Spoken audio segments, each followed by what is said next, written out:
আসলেও আমরা যারা ফেসবুক ব্যবহার করি বা যারা ফেসবুকে কাজ করে বা আমরা যারা টুকটাক কাজ করি বা আমরা যারা নতুন কাজ করি, আমাদের উচিত হচ্ছে যদি কেউ আমাদের ফলো করে সেখানে তো ফলো ব্যাক দিতেই হবে। এটা প্রথম কাজ। দ্বিতীয় কাজ হচ্ছে আসলেও যে লোকটা ফলো দিয়েছে সে তো আপনাকে ভালোবেসে মন থেকে আগে আপনাকে ভালোবাসছে, ভালোবাসার পর আপনাকে ফলো দিচ্ছে।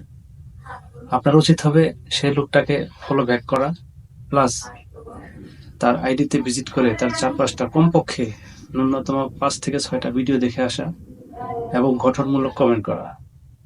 তাতে তার যে সে যে ফলো দিছে তার মনের আগ্রহটা আরো বাড়বে আপনার প্রতি আন্তরিকতা বাড়বে, আপনার প্রতি ভালোবাসা বাড়বে।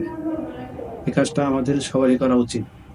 কিন্তু ফেসবুকে তো আসলেও সবাই বগিচগি নানান ধরনের লোভনীয় অফার, এটা করলে এটা হবে, এটা করো এটা হবে, এটা করলে এটা হবে। কিন্তু মূলত মূল জিনিস কেউ করে না। এটা হচ্ছে একটা মূল বিষয়। এটা করলে প্রত্যেকটা ফলোয়ারই আপনার অ্যাক্টিভ ফলোয়ার থাকবে এবং সবাই আপনাকে মন থেকে রেসপেক্ট করবে, আপনাকে ভালোবাসবে।